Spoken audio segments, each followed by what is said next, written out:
I'm barely alive, man.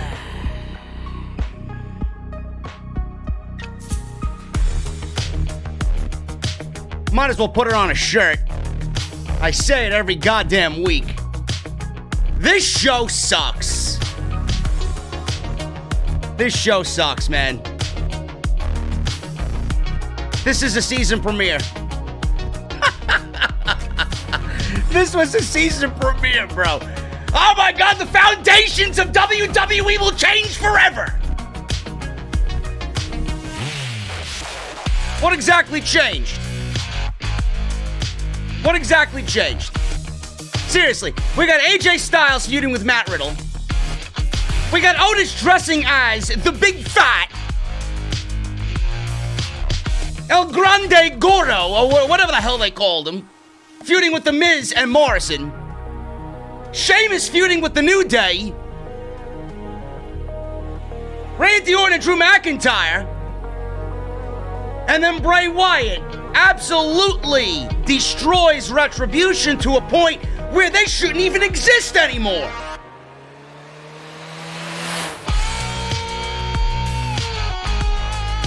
I don't know, man. I feel like it's going to be a ranty evening tonight.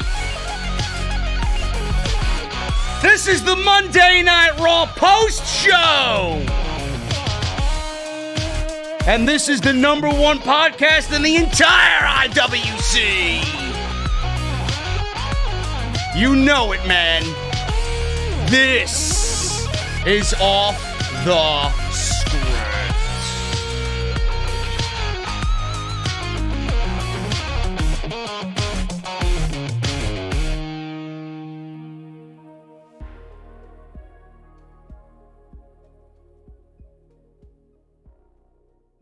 Is this what you want? This fucking foliage? Is this what you want? Mr. Dips?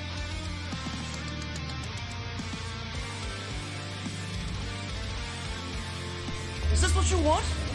Me standing in front of EC3 buying designer coats? Is this what you want?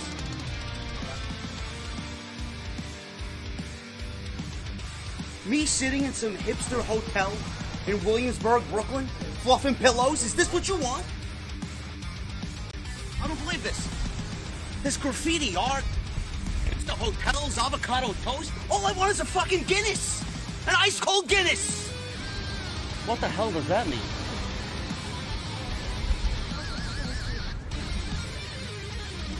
Oh, this is what you wanted.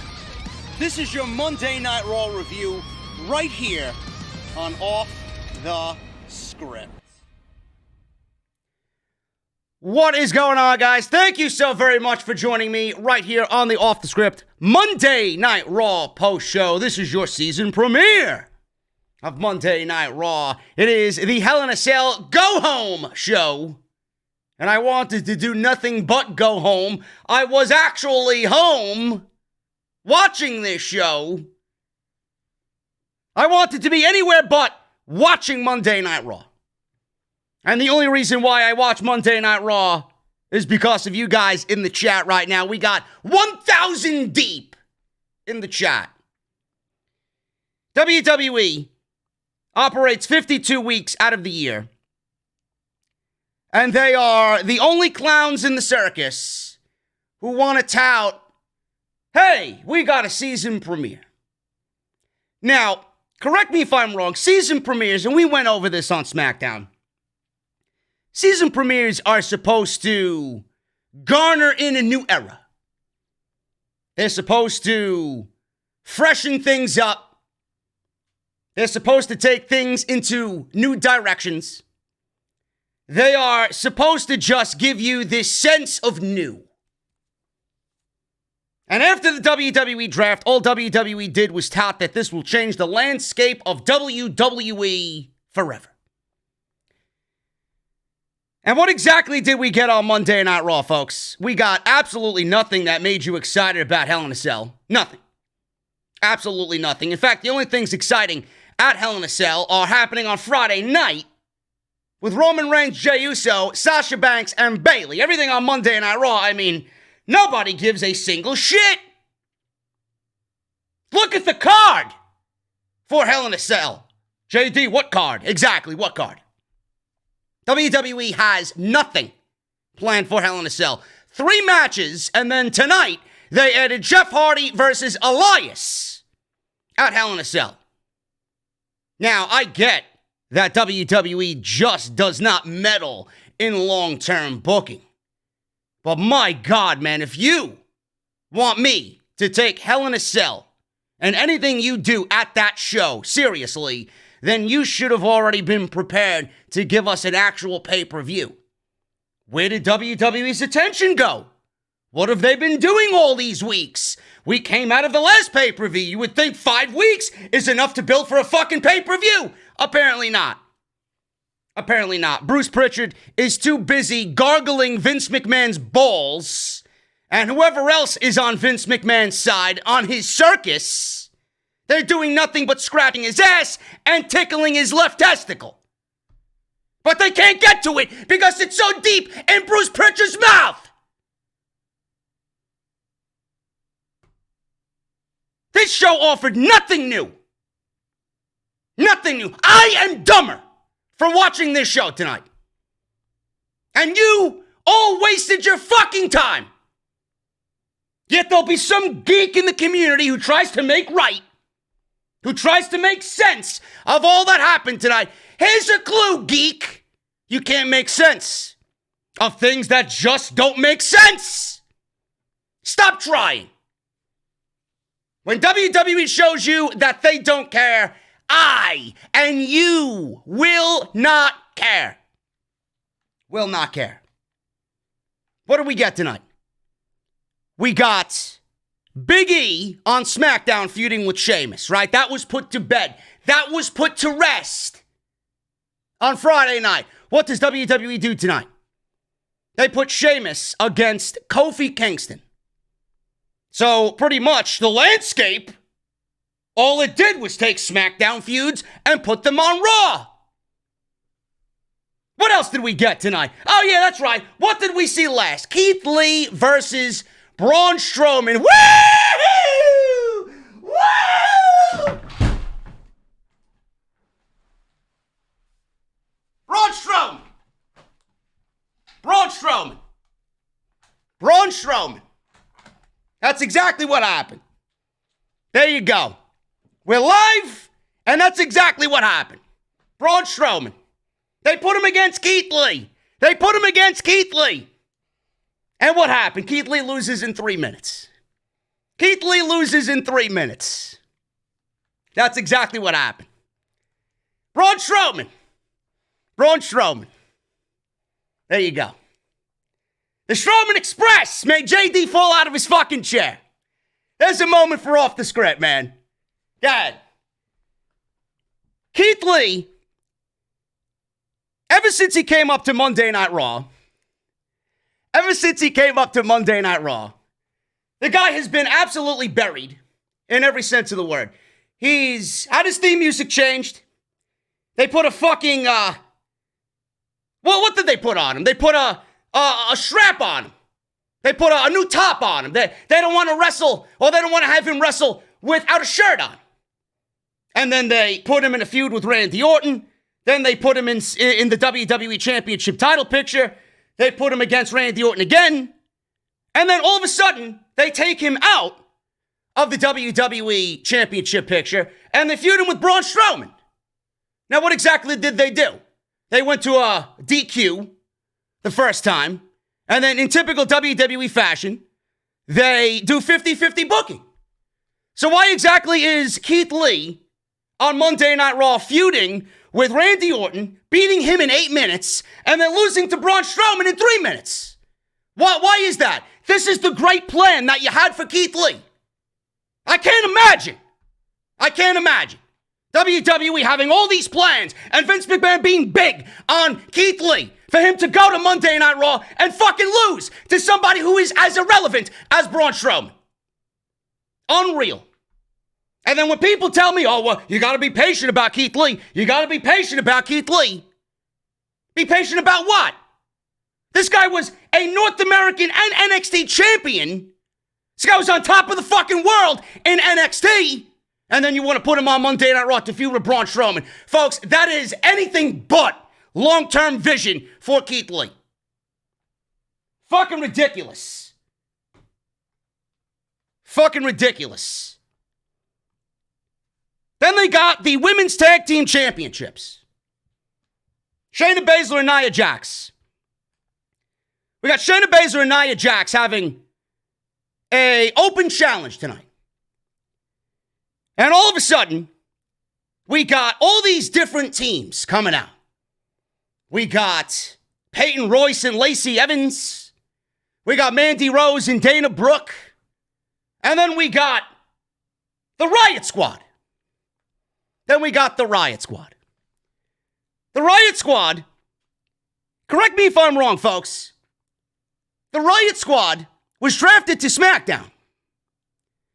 The Riott Squad was drafted to SmackDown. And they showed up on Monday Night Raw. But I'm to believe that, A, the draft is important, the brand split should be taken seriously, and the Riott Squad is on SmackDown. I can't believe any of those things. It's as if WWE forgot where the Riott Squad was actually drafted.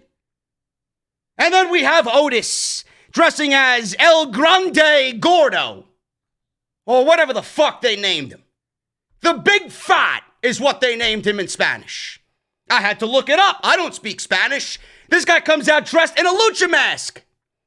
He comes dressed in a lucha mask, and then he teams with Tucker against Miz and John Morrison. So why exactly did you draft him to SmackDown and take Tucker away from him? Why did you split up Heavy Machinery if all you were going to do was put Otis in a lucha mask on Monday Night Raw the following week? Wouldn't it have made sense to not break them up and not draft them to separate brands? But this is Bruce Pritchard. This is the level of creativity that Bruce Pritchard has. This show obviously sucks every single week, and tonight, I think this was one of the worst shows in all of WWE for 2020. And don't even get me started on Retribution. Everybody's probably wondering what I'm thinking of Retribution versus The Hurt Business. Seriously. Retribution versus The Hurt Business opened the show. We got Bray Wyatt feuding with Retribution. Apparently, they are his new friends. We're still waiting on a fucking explanation from Mustafa Ali. We seem to have got some sort of explanation, but I don't think that was the explanation that we were going to get last week when we were promised Ali on the microphone last week. This show made me a lot dumber this week than I think I could ever remember Monday Night Raw making me feel. And we got the Strowman Express, which made me fall on my ass. There's a moment in off-the-script history that you guys will never forget. You're welcome. Kind of goes hand in hand with the Braves losing last night in Game 7. Anyway, thank you guys so much for joining me right here on the podcast. And this chair is honestly broken, man. I gotta toss this fucking thing out anyway. My cats scratched the shit out of this. And I got an arm falling off, all loose and shit. This is a Secret Lab chair. Hasn't lasted me 3 fucking years, man. So there's Secret Lab. You guys want to go get a gaming chair? Don't get Secret Lab. It fucking breaks down on you after regular wear and tear after 3 fucking years. Anyway, guys, thank you so much for joining me on Monday Night Raw. This is the post show on Off the Script. And we are literally going to break down everything the best that we can. We got some news on WWE's long-term booking. And I got news on why WWE just fails to meddle in long-term booking. And we will go over everything else, like I said, that happened on the show. How could I forget Lana? Lana and Asuka, they were in a Raw Women's Championship match tonight, which legitimately made absolutely no sense whatsoever. And I can't stand this show, man. The 3 hours of Monday Night Raw is literally killing every aspect of this show. I don't even think the people that they have there can write a 2-hour show. Clearly, you can't write a 2-hour show because what we see on SmackDown sucks just as bad. They just got Roman Reigns and Jey Uso and Sasha Banks and Bayley carrying that show. The rest is complete fucking garbage. They can't even write a 2-hour show, but 3 hours, man. This 3 hours is legitimately killing. It has killed Monday Night Raw in every single aspect. It really has. It really has. And Monday Night Raw will never begin its rebuilding phase. They will never begin rebuilding Monday Night Raw unless they get rid of that third hour. That's just the bottom line. 3 hours is just too much. But again, guys, thank you so much for joining me. We are 1,500 deep in here. We got some super chats coming in. We'll read them at the end of the show. Keep on sending them in, man. Super chats are live, so make sure you guys go and do that. We got 1,500 in the chat. I know Hoop Media had informed me that they were not going to be in the chat tonight, but they are in the chat. Hoop Media, I know you want to get some sleep, but are we number one tonight? Are we number one tonight in the IWC? That's all I need to do. Let's see, man. Let's start off with the first order of business here. Obviously, follow me on Twitter. At JD from NY206. Hoop Media is laughing it up. Man. I don't give a fuck who's laughing at me. This show is for those who did not watch the show, and it's for entertainment purposes only, man. I am the most entertaining entity in all of the IWC, so chalk that one up to things that you won't forget on the podcast, man. That's what we call ourselves, Off the Script. Follow me on social media, at JD from NY206. That's on Twitter and Instagram. And I thank you guys for live tweeting with me during the show tonight. It was very lively on Twitter. Very lively on Twitter. And follow me on Instagram. I'm not really on Instagram all that much, but follow me on Instagram as well. I'd like to get to 10,000 followers on the good old IG. So thank you for that. I'm the most entertaining and most definitely number one tonight and always. Thank you, Hoop Media. You do a fabulous job. Make sure you guys check out all the other videos that you might have missed on the channel. Off the Script, episode 347, went live on Saturday afternoon. Started slow, picked up, and it actually did very well. If you missed that one, we go over exactly why Bayley is the number one female in all of WWE right now, and per PWI Top 100 is the number one female in all of pro wrestling. And I go over exactly why that is and why they got it correct. Make sure you guys go and check that out. And why Andrade wasn't drafted in the WWE 2020 draft last week. We go over all that news as well and what Vince McMahon thinks of Andrade behind the scenes. We got a very entertaining show coming up this weekend, man. I'm putting stuff together. And we are going to go over WrestleMania. Apparently there's big WrestleMania news that broke this week. And Vince McMahon wants Ronda Rousey and Becky Lynch one-on-one at WrestleMania. So it got me thinking, reading the news today, that maybe on Saturday when we do Off the Script, maybe we'll book a WrestleMania show and give it a real WrestleMania feel. We'll go into it and book the most logical WrestleMania possible with all variables and all situations going into episode 348 this weekend. So make sure you guys go and put your notifications on. This is going to be a good one. Hit that subscribe button down below. Turn on that bell for all notifications. If you want to support the show, you could definitely do that. Patreon number one, patreon.com/JD from NY206.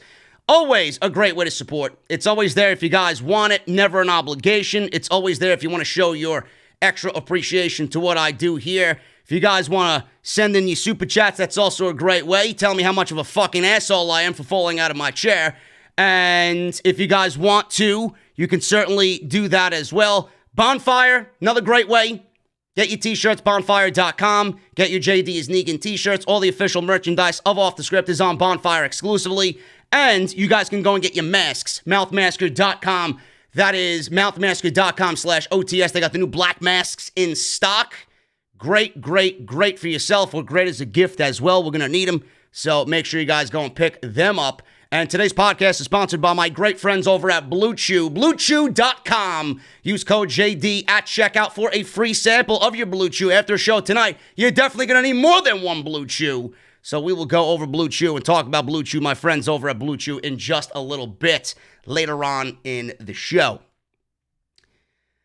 Might as well start off with the news, man. I got news on WWE failing at long-term booking creatively.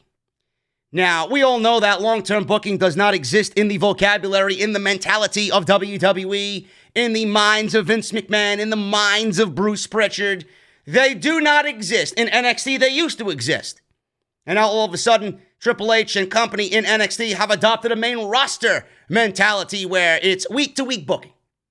Meanwhile, NXT was the best thing on television, and now they are not, no longer. AEW actually has that crown for weekly television. They are the best thing on weekly television on a week-to-week basis. NXT used to be, AEW now has it. AEW has long-term booking, NXT used to have it, so on and so forth. But these shows are suffering in a variety of ways. And it's just not the 3 hours. It's just not the dreadful commentary team except Samoa Joe. It's not the rinse and repeat matches. It's not the campy comedy. It's not the overabundance of just giving away shit for free on TV and not really saving it for pay-per-view and making things feel special. Just that sheer impatience of WWE. I could go on and on and on about why this show sucks. Why this show sucks and what needs to be fixed. But why is WWE failing at long-term booking creatively? Now, another thing is do not blame COVID-19. Do not blame the pandemic. The pandemic has created a situation where WWE might be missing a few stars here and there, but this is what they are paid to do. They are in television. They need to create new content for weekly television on USA and Fox. Work with what you have. Work within the means. If plans get changed, sometimes that's a good thing. Sometimes WWE, they work better when their backs are against the wall. We have not seen WWE work like that. And they've been missing some superstars during the pandemic, and nothing has really been good. It's almost as if they've given up. And they still don't know what they're doing, even though they got their roster back at full strength. They moved into the Thunderdome. They moved into the WWE Thunderdome in the Amway Center with all the digital screens, giving you that normalcy again somewhat. Nothing worked. Nothing worked. So don't blame COVID-19 either. Ringside News had reported today, and they learned that the lack of long-term direction in WWE programming is not just to blame on one thing. A couple of variables are in play, primarily the people in positions of power. A tenured member of the creative team has told us here at Ringside News that the blame should be placed on a weekly mix of what Vince McMahon has in his head, and there's no one on the writing team to steer the course. As of yesterday, Sunday, WWE didn't even have more matches 100% laid out for Hell in a Cell on Sunday, except for the 3 Hell in a Cell matches: Drew McIntyre versus Randy Orton, Sasha Banks versus Bayley, and Jey Uso versus Roman Reigns. Now, this was exclusively reported by Ringside News as well. They do not have anything for Hell in a Cell outside of those 3 matches. In fact, they just added one more match tonight, which I don't know why is taking place at the pay-per-view. It is not anywhere close to being a pay-per-view match. It is Jeff Hardy versus Elias. The storyline doesn't even make sense. Elias is going after Jeff Hardy when it's already been on TV that Jeff Hardy wasn't behind the wheel, but he's picking a fight with Jeff Hardy anyway and wants to get revenge on Jeff Hardy anyway, when everybody said the culprit that was behind the wheel had red hair. So WWE clearly had forgotten their own storyline. Or they're just fucking stupid.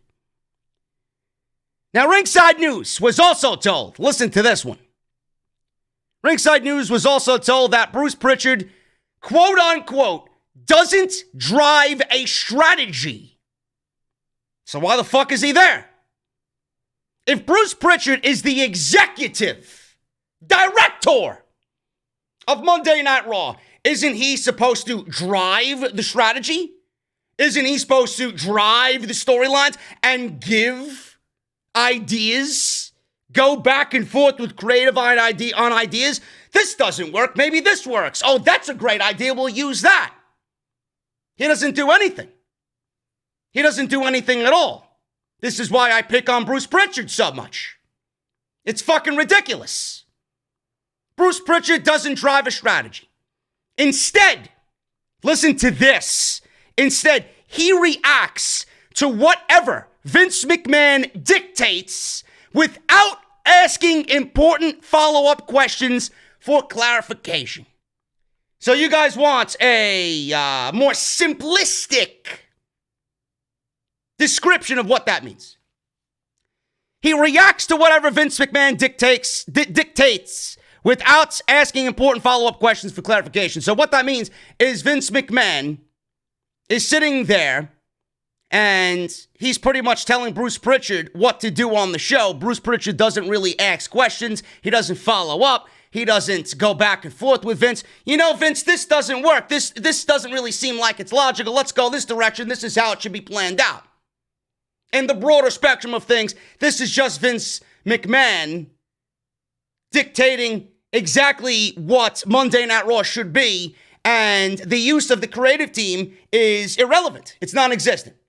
And it also goes back to exactly what I said in the beginning of this show before I fucking fell over. Bruce Pritchard has Vince McMahon's balls so deep in his mouth, he doesn't give a fuck. Vince McMahon says tug, he will tug. Vince McMahon says tickle, he will tickle. Vince McMahon says suck, Bruce is gonna suck. He's gonna suck that long schlong, hard and deep. Exactly what he's doing. It's fucking terrible. It's fucking terrible. Vince is plowing Bruce Pritchard so far up the ass that he don't even know what day of the week it is. That's exactly what that means. So why the fuck is he even there? There is nobody in a position of control who can push the product forward. Paul Heyman, when he was there, urged Vince McMahon to plan for the future, and he pushed long-term booking as well. That went away with his termination. Now, we all know Paul Heyman is back in WWE, but he's exclusively working with Roman Reigns on getting him over and to the level in which Roman Reigns needs to be as a heel. Vince McMahon gave him the trust to do that, but Heyman is not hands-on with any of the other current storylines right now in WWE. Nobody is in a position of power to push the product forward.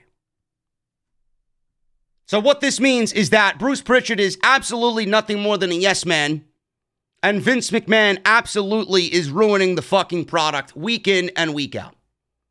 Nobody will say anything to Vince McMahon. Nobody will argue Vince McMahon. Nobody will go back and forth with Vince McMahon telling him this is wrong, that's wrong, this doesn't work, this doesn't make sense, this is illogical, maybe we should go in a different direction. Nobody has the balls to step up and say anything to Vince McMahon. Now you want to know why Monday Night Raw is in the fucking proverbial shithole that it's been in for over a decade. Probably longer. Why is Bruce there? I know there are people that are friendly with Bruce. There are people that are following me on Twitter that know Bruce. That work with Bruce. Bruce sucks. Bruce sucks. This isn't the 1990s anymore. This isn't the 1990s, motherfucker. You got people all around the internet watching your fucking show, picking it apart, doing a better job at the show than you are. It's right there. All you got to do is look up my Twitter. Never mind anybody else. Look at my fucking Twitter. You want to know what to do on Monday night? Just look at my fucking Twitter wall. Look up the Raw hashtag for Monday night. And how many people complain about legitimately everything on the show because everything on the show doesn't make sense. Doesn't make sense. He needs to go. This is exactly what I said weeks ago. Yes, it doesn't really matter who's there. Bruce Pritchard is just a yes man. I get it. People told me, JD, why are you making a big deal? No matter who's in there, it's going to be the same as Bruce Pritchard. Yeah and no. Yes and no. We don't need somebody with 25 plus years of sucking Vince's dick, afraid to tell him no. At least somebody like Paul Heyman, who kind of sucks his dick a little bit. Yes, boss. Yes, boss. But at least Paul Heyman had that New York fucking attitude. He had that New York fucking sense to him. He had those New York grapefruits to tell Vince McMahon, this doesn't work. This is what I want. This is who I want to push. Plan for the fucking future. Paul Heyman. Obviously, he had the right idea. How much of that right idea actually seeped into the show? Probably not much. A little of it did, and then Vince McMahon said, I don't want this shit. Ended up firing him. I love Paul Heyman, but I'm going to get rid of him. Go right for Roman Reigns. I love you. You know? Paul Heyman explained it on the Ariel Helwani podcast on ESPN. I believed every fucking word he said. He just woke up one day and said, listen, I don't want you writing Monday Night Raw anymore. Go do something else. Go work with Roman. If Vince didn't like Paul Heyman, he wouldn't have put him with his number one guy. But we don't need Bruce there, because all Bruce does is downplay everybody else, and then all he does is yes, Vince McMahon, and then nothing gets accomplished. Nothing gets accomplished. So WWE's failing at long-term booking creatively. I think we know this, but there's a reason for it. And I want to thank Ringside News for that exclusive story on why WWE's failing long-term booking creatively. We didn't really need an exclusive, but I just like to double down on why I say what I say and why I say Bruce Pritchard needs to go. Monday Night Raw creative sucks. It is absolutely egregious every single week. WWE is actually sending out surveys asking what WWE storylines are the most compelling. WWE and compelling in the same sentence? The fuck are we, AEW? WWE right now sent out another short survey to their fan council. I would like to know why I don't get any of these fucking surveys and why I'm not a part of their fan council. I got a fucking bone to pick with these people. They wanted to know the interest that fans have for Raw, SmackDown, and NXT. Just look at the ratings. The interest that we have in the shows, just look at the ratings. Look at social media. They wanted ratings for the storyline and the match quality for each brand. Then they turned the question around to ask about specific storylines. WWE asked participants in the survey to pick which current WWE main roster storyline that they find the most compelling. There was an option to pick none of these, which is probably the answer I would have given. Not really, but I'm being very joking when I say that. But the choices they provided certainly give an idea about what their direction is. Now, they asked you to rate these current storylines and which storylines out of these you find the most compelling. Now, they got Big E's singles run. I don't really find that all compelling right now.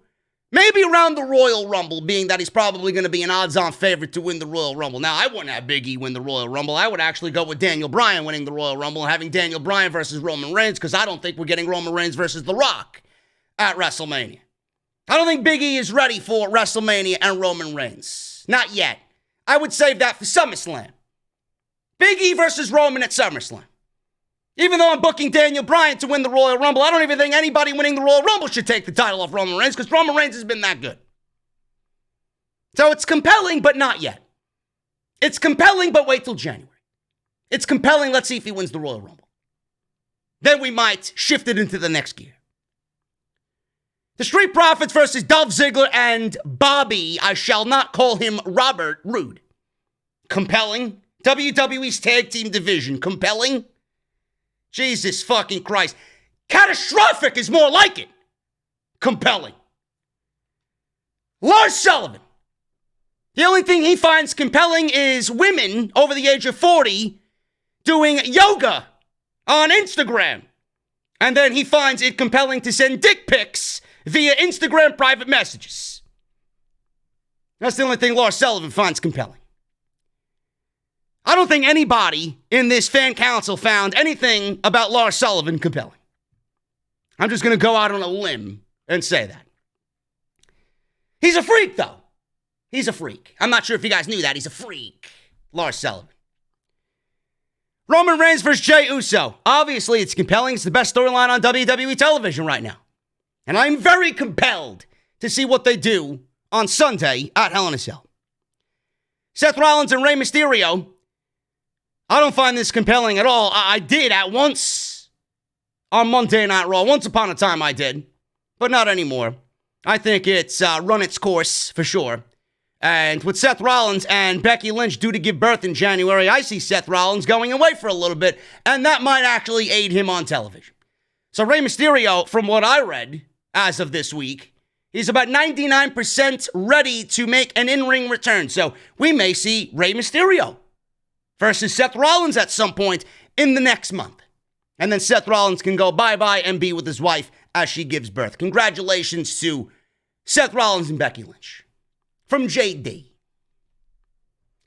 Then we got Bayley and Sasha Banks. Speaking of Hell in a Cell, we might get Rollins versus Murphy at Hell in a Cell. Seems like it's a likely scenario that they go in. That'll be 5 matches. Wow. 5 matches. That's a great evening for me, man. You do 5 matches, you give all 3 of those Hell in a Cell matches ample time. I'll be good to go, man. We'll be here live at 9 o'clock. I can deal with it. Bayley and Sasha Banks, obviously it's compelling. They're going into a Hell in a Cell. Sasha Banks had a Hell in a Cell match with Becky Lynch last year. It was phenomenal. Probably the only high spot of that Hell in a Cell pay-per-view last year. The rest of it was fucking absolutely abysmal. It was an abomination of sorts. But Bayley and Sasha Banks, if Sasha and Bayley, do their thing, it could be one of the best Hell in a Cell matches that WWE's ever produced. And I can't wait to see what they got going on. We could see Sasha Banks walk out of Hell in a Cell as the new SmackDown Women's Champion. So, yes, those SmackDown storylines, not the Rollins and Mysterio thing, those SmackDown storylines are definitely compelling. Everything else is it's just trash. There's nothing compelling about it at all. I don't think anybody legitimately gives a shit about any of the other things. Maybe Big E. Everybody loves Big E. Everybody wants to see Big E succeed. But I wouldn't even call that compelling, like I said, as of this point. Wait a couple of months. Let's see what he does at Survivor Series. Let's see how they handle it going into WrestleMania season, starting at the Royal Rumble. Maybe they amp it up a little bit. I don't know. But there's nothing compelling on WWE television outside those 2 feuds on SmackDown. Now, the company did not supply results for the survey when it was completed, as they have done in the past. Apparently, they supplied results for these things previously. They did not do that this time around. It appears that those are the 6 storylines that fans should probably expect to continue receiving a focus for at least the immediate future. So that's that. WWE and compelling long-term, these are words that they do not use in their vocabulary, folks. They do not use any of those words in their vocabulary. We are live on YouTube. Thank you guys for joining me. 1,700 live in the chat right now. Hit that thumbs up, guys. Let's try and get it to 1,000. We are at almost 600 likes right now, so make sure you guys go and do that for me right here on the podcast. I would really, really appreciate it, man. Let's start at the top. Monday Night Raw opened up with a new theme song. They got a new theme song. There is no more legendary. That song was fucking terrible. I remember seeing that song live. I hated it then, I hate it now. I actually hate it worse now. But we got a new song called The Search by NF. And oddly enough, it fits Monday Night Raw. It's got edge to it. I'm not talking about Adam Copeland. I'm talking about it's got edge. Now, the song is actually a little bit more edgy than what Monday Night Raw's product is, so it might actually not fit with the show, but I actually don't mind it at all. And if you guys remember, on SmackDown on Friday, they had this great Bianca Belair video package going over her track and field accolades and highlights of her in the ring and why she's the best and the greatest and the fastest and blah, blah, blah, blah. She's the EST of WWE. That song was actually playing over the Bianca Belair video package, and I actually texted Jesse, that was a damn good fucking video package. And then come to Monday Night Raw, they actually took that song and used it for the new theme for the quote-unquote season premiere of Monday Night Raw tonight, which is good. If it's the season premiere, then you should freshen things up. And they actually made sense of it. So we see the likes of Orton, Charlotte, Kingston, Evans, Drew McIntyre, all the new draftees to Monday Night Raw in the open. So that's that. Good to see a refresh of the theme and a refresh of the intro. I like it. I thought it was good. So right at the top, we got Bray Wyatt and The Fiend coming out. The Fiend interrupted Tom Phillips. He was talking about what was happening on the show tonight. And Alexa Bliss all of a sudden was standing in the middle of the ring. You heard the Fiend's shrieks throughout the Thunderdome. And she was in this creepy attire. She was looking creepily into the camera, into the heart camera. Monday Night Raw is here. Let him in, she says. And then all of a sudden, the arena went dark and out came the Fiend. He did his big entrance. And this was clearly a showcase of, hey guys, look, the Fiend is on Monday Night Raw. Let's dress him up and do the whole spiel and get people excited. Meanwhile, all it does is take the luster and appeal away from Bray Wyatt. So he enters the ring, and he stood next to Bliss. He put his hand out, and they held hands in the middle of the ring, and then the lights went out again, and out came Retribution. The Fiend did not react. He and Bliss stood absolutely frozen, stoic in the ring, and Retribution came out led by Mustafa Ali. Slapjack was there. Reckoning, a.k.a. Mia Yim. Mace, Teabag. They were all out there. They surrounded the ring and stood on the ring apron. Then they circled the Fiend and Bliss, who, again, did not move a single muscle while Retribution was out there. The lights went out again. They came back on, and Fiend with Bliss were gone. They disappeared. Then the Hurt Business music hit. They came out, and the Hurt Business and Retribution went at it, and they were brawling around ringside. The Hurt Business cleared the ring of Retribution. That's strike number 2. Right there. The debut of Retribution, where they all came out with their silly fucking masks and their new names and no explanation as to why they did anything on Monday Night Raw, why they were signed to contracts, why they were drafted. Nothing. Nothing. Mustafa Ali also did not get a promo to explain why he joined Retribution. This is now strike 2. This is now strike 2. So after that first fuck up, then you have them show up on this show, and they get cleared out of the ring by the Hurt Business. And you thought that was bad? Oh my God, wait till this segment is over. So we got this hot open. It wanted to be hot. It was no more than cringe. That's all it was. This was absolutely counterproductive. It did nothing for Retribution. I still don't know why I should care about the Hurt Business versus Retribution. They are two heel factions. Hurt Business has done nothing to show me that they're baby faces. Nothing. They were feuding with Ricochet last week. In that conclusion, now they come out and now they're acting babyface after last week we seen them clearly as a heel faction against Ricochet. And then Retribution gets cleared out.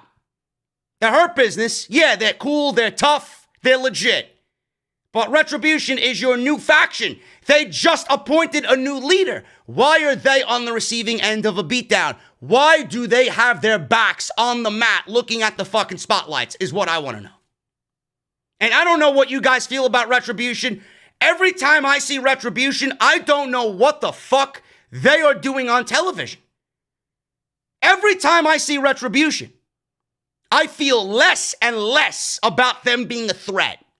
Every time I see them, it's almost as if I don't get this sense that they really want to take down the establishment of WWE. I don't get a sense of them wanting to overthrow WWE.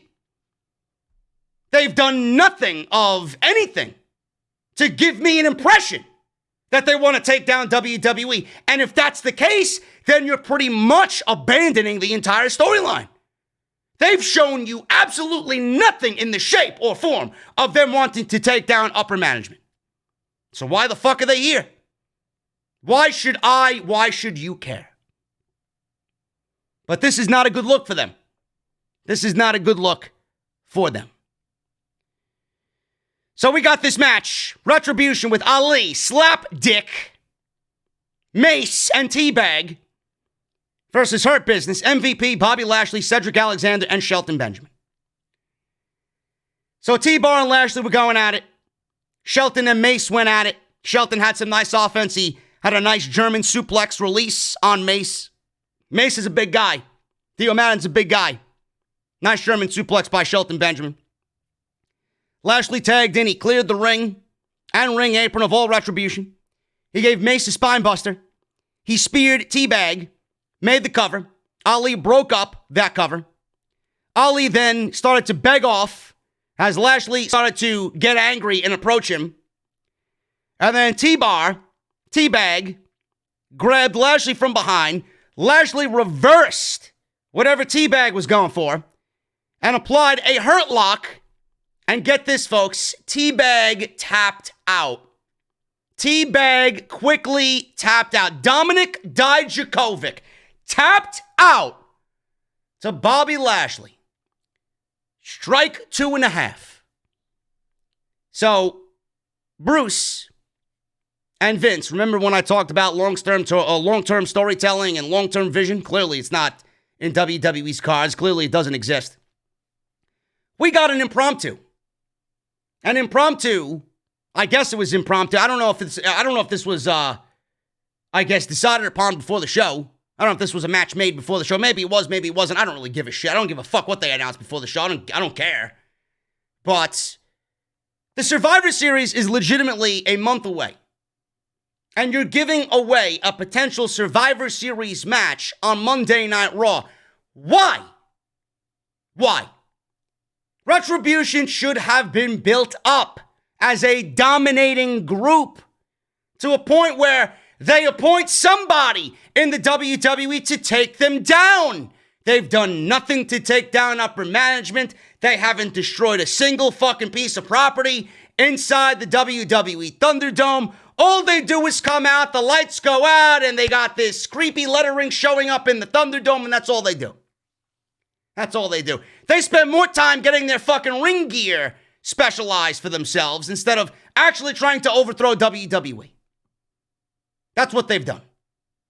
You got Survivor Series coming up in a month, and you're giving this match away for free on television.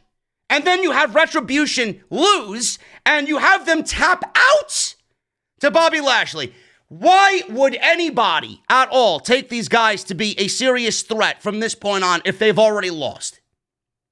If it was that easy, and I mean this whole, if it was that easy for Dominik Dijakovic to tap out on Monday Night Raw, who the fuck is going to take these guys as a serious threat moving forward?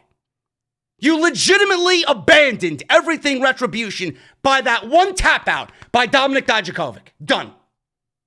Done. This match did not need to be made. This match did not need to happen on Monday Night Raw, and WWE clearly doesn't know where they want to go with Retribution. Dead. Strike 2.5. After the match, the lights went out again. They came back on. The Fiend was standing on the ring apron next to Mustafa Ali. He went after Ali and the rest of Retribution. He chokeslammed Mace onto the announce table. Ali backed away. He tried to run away. Fiend caught him and set up his sister Abigail. Teabag saved him. Fiend put Teabag in a mandible claw, gave him his sister Abigail. Hurt Business stood together on the stage as the Fiend stared back at them, and Bliss appeared on the screen and said, "Let me in a deep Fiend voice." Strike 3. The Fiend absolutely destroyed every member minus Mia Yim in Retribution. Dead. Absolutely dead. There is absolutely zero incentive for Retribution being back on television. If WWE was so afraid of them overthrowing the company, that now can be thrown out the window and buried, just along with Retribution's fucking career. These guys lasted longer than I anticipated they would last. This lasted how long? 2.5 months? They're lucky they got to this point. One man, Bray Wyatt, took out all 4 men of Retribution by himself. If you thought Retribution was a fucking just dead faction by them losing to the Hurt Business just moments ago, Bray Wyatt sealed the deal. The Hurt Business threw them in the ground, and Bray Wyatt starts scooping the dirt. Dead. These guys do not belong on television anymore. In fact, I was actually thinking when I seen this, I'm like, I don't give a fuck about these guys anymore. These guys are fucking dead. Retribution. It's almost as if WWE named them as such because they wanted retribution against Triple H. Somebody in WWE must be playing a cruel joke on Triple H. Vince McMahon took 4 NXT fucking talents and absolutely killed their entire career in less than a month. Dead. I was starting to think, while watching this segment, I'm starting to think, Bray Wyatt, the Fiend comes out. As soon as you're touched by the Fiend, your entire outlook and perception and makeup changes, right? He changes people. He changed Daniel Bryan. He changed Seth Rollins. He changed Braun Strowman. He changed Alexa Bliss, right? He changed John Cena.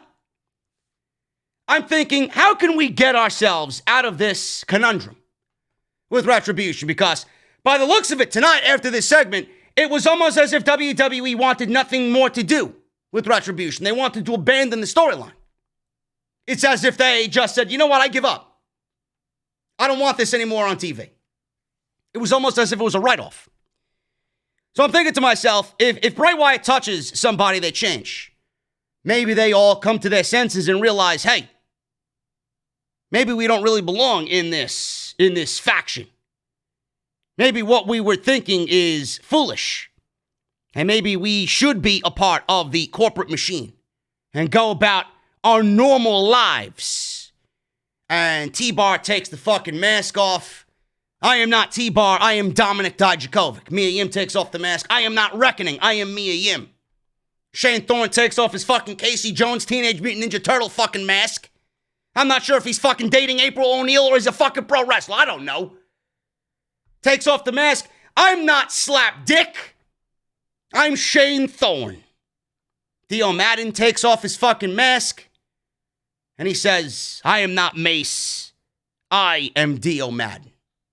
And they go about their separate ways. And instead of having these fucking irrelevant names in this shit faction, you got 5 WWE superstars that could lend a helping hand to a dying product. Move them on. And then Ali, whoa, what's going on with Ali? WWE could put Ali back in catering. For all I give a shit. Seems like everything Mustafa Ali wants to do and wants to make important, WWE says, yeah, man, you thought you were going to get over, right? You thought you were going to have something to do on the show, man. Back to catering you go. Titus is serving mashed potatoes tonight. With that brown gravy you like so much, man. Take your seat next to Dana Brooke before she eats all the fucking green beans. Ridiculous. That's exactly what I was thinking. Because it looked like a write-off to me. Then you got these fucking social media geeks, these fucking blue checkmark geeks. Oh, Retribution's not done tonight. They'll be back out. Who gives a fuck? Who gives a shit? They're coming back out. They were just buried on the show. Who wants to see them anymore? 1 month before Survivor Series, you fucking killed off a faction that was supposed to overthrow WWE, and all it took was one guy in a fucking Halloween mask to just kill them off. Awesome. WWE completely fucked them over. 3 strikes, and you're out.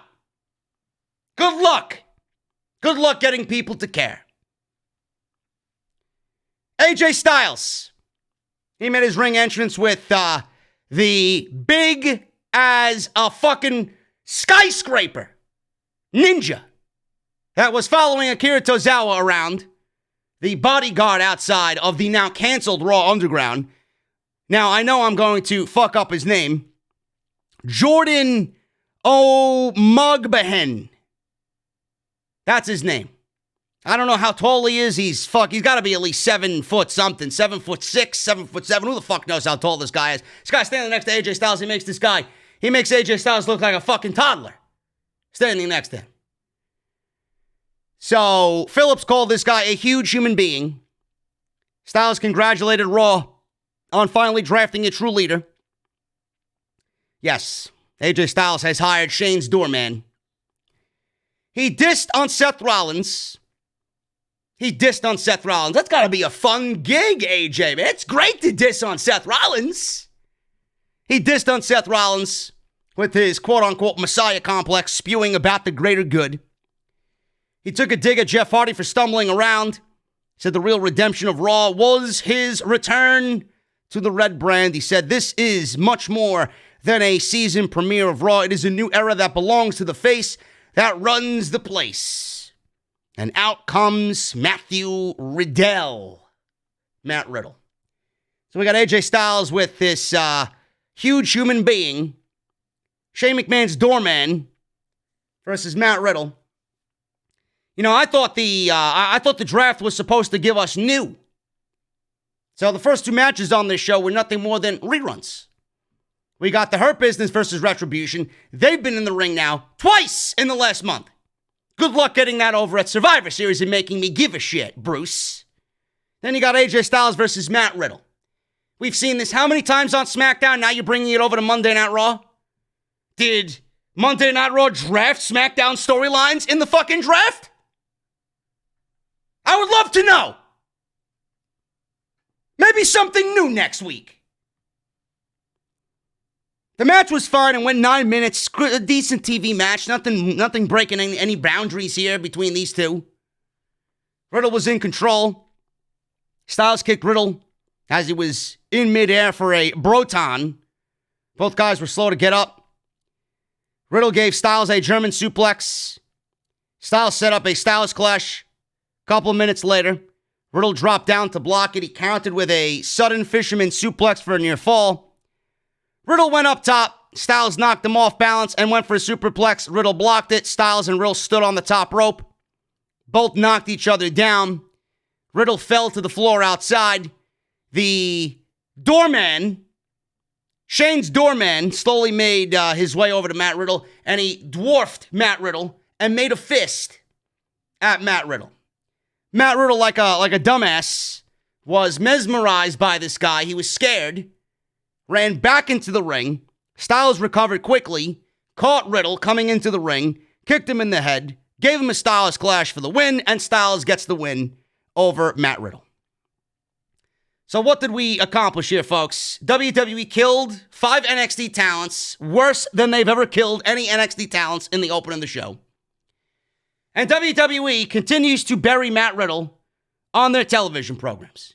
And here I thought, they can't possibly fuck up Keith Lee. They can't possibly fuck up Matt Riddle. I thought we were in the business of creating new stars, Bruce. But here we are, we killed 6. 6. And if you're counting Keith Lee, 7 on the show tonight. Matt Riddle and Keith Lee have been buried on WWE television. Irrelevant on WWE television. Retribution, they were killed week in and week out, and then finally buried tonight by Bray Wyatt. I thought we're in the business of creating new stars, building the future. But apparently that's too difficult for you to comprehend, Bruce. Why is Matt Riddle losing on television? First of all, let me backtrack. That's the second point I want to make. Why is this match happening? We've seen this match 3 fucking times on SmackDown. It didn't matter then. It's not going to matter now. What was the point of this match? This is a future world title program, and we've already seen it 4 times in 2.5 months. And why is Matt Riddle losing? Because somebody's suing him for $10 million? Get this guy a fucking winning streak, for Christ's sake. All I'm thinking in the back of my mind is, when's Riddle's contract coming up? He signed in 2018. Next year's got to be his contract year, right? He'd be a fucking dummy if he resigns with the company. Give me Omega versus Matt Riddle. Then WWE's going to be like, yeah, make some fucking lame excuse. They'll take Riddle off the WWE Network. They'll fucking erase all of his footage from NXT. Jesus Christ, man. New stars, new stars, new stars. I don't see any of that happening on this show. Charlie Caruso interviewed Drew McIntyre. She wasn't even needed for this. He took over the entire segment. She said Orton is a veteran of the Hell in a Cell matches. This is his first. She asked how that would be a factor in this situation on Sunday. He said, from the first moment he met him, when he was 20 until now, it was always obvious to him he's the most evil, sadistic, entitled, selfish individual in all of WWE. Are you describing Randy Orton, or are you describing Vince McMahon? Sounds like the same fucking guy to me. He said he's very intelligent, something that Vince McMahon is not at this age. Clearly. He said after he beat him in the ambulance match, that should have been it. But then he attacked the legends because he knew how he'd react. He said Hell in a Cell is a match custom built for injury. He thrives in that environment. He then admitted he's never been in the cell. He said against anyone else, that give him a massive advantage. He said he has defended his title with honor and respects it. He said he experiences counts for a lot, or his experience counts for a lot, but so does his life experience. He said he's been through more hell than he could possibly imagine, so he'll put Orton through that same hell with him. He said the crew asked him today why he's wearing all black. He said they asked if he was going to a funeral. Well, clearly Drew McIntyre was dressed for the fucking occasion. We seen Retribution buried tonight. That's why he was wearing black. He knew that he came to pay his respects to Retribution, man. May you rest in peace. That's why he was wearing black. He said he hears he has an interview later, so maybe he'll show up. He smiled and then he walked off. So there you go, man. Hell in a Cell, all set. Sunday, WWE title. Does Randy Orton win the WWE Championship after a third valiant try? Or does he lose because Edge comes back on Sunday night? I'm going to say Randy Orton finally takes the WWE title. We don't need Edge showing up inside Hell in a Cell to prolong this feud any longer. Just take the fucking title off of him and get Randy Orton his goddamn win back. It's making the Keith Lee victory look fucking less and less impressive. Hour 2. Asuka. Asuka versus Lana. Raw Women's Championship match. You know, Lana has been training her ass off, apparently. She's been drinking raw eggs. She's been preaching to the choir on social media, saying that Asuka's a mean and terrible person. WWE has put Lana through a table on 4 straight Monday Night Raws. She was in a battle royal last week with the likes of Bianca Belair, Shayna Baszler, and a couple of others that I would gladly take over Lana in this situation. Lana was put through a table for the 4th time in 4 weeks last week. Everybody in the ring forgot about her. At the end of the match, she slipped out, or slipped back into the ring, rather, and eliminated the final competitor, which was Natalya. And she won the Battle Royal. Now, I get WWE wanted a championship match, but we are in the business of creating new stars, and WWE right now is not doing anything close to building new stars. Why would anybody on this fucking planet, dead or alive, take Lana as a serious threat for Asuka's Women's Championship? I don't get it. Now, one of two things was going to happen here. Either A, I mentioned it last week, WWE was going to use this as part of the burial of Lana. They were going to pull Asuka aside and say, Kana, I want you to bring out that Japanese strong style and give this woman a fucking black eye and a couple of broken teeth. Just go in there and absolutely go savage on her and bury this woman like you never buried anybody before. And that'll be part of the Miro punishment for Miro going over to AEW. Either that, or WWE was going to beat Asuka, give Lana the championship, and throw it in Miro's face. Ha ha ha ha, Your wife is now a bigger star than you are, and you join the enemy side. Both of those ideas were dreadful. And I'm glad WWE didn't go with either. If you don't want to use Lana, don't use Lana. Don't use Lana on TV because putting her through a table for a 5th week in a row now is not funny. In fact, it's very petty, and it goes to show you how unprofessional WWE is. The only one laughing here is Vince McMahon. The only one is laughing is Vince McMahon. And at the end of the day, he still has to pay her. He still has to pay her. So he's using Lana right now as his own personal circus clown. He'd rather book Lana going through a table 5 straight weeks than actually give himself time to write a good show. Before anything else was written on this show, what was written into the show? Lana goes through a announced table for a 5th straight week. That's the level of creativity by WWE management. Asuka wins in 2 minutes. Lana got just a little bit too much offense in this 2 minutes. I don't know what the fuck they were going for. Asuka caught her charging with an elbow and then a boot. Lana rolled up Asuka after a little back and forth in the middle of the ring. Asuka reversed it into an Asuka lock, and Lana tapped out immediately. At the end of the match, Nia Jax's music played. She came from behind Asuka with Shayna Baszler and dropped Asuka from behind. They went after Lana. Jax gave Lana a Samoan drop through the announce table again for a 5th straight week. Baszler went after Asuka in the ring. Asuka came back with a kick to the gut and then hip attacked her to the floor. She left with her belt as Jax and Baszler yelled at her from the ring.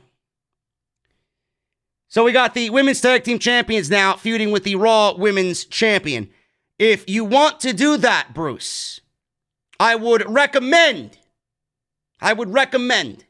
you take the belts off of Shayna and Nia, and if you want to feud Shayna with Asuka, then you do that one-on-one. You do not need another women's tag team champion feuding with the Raw women's champion.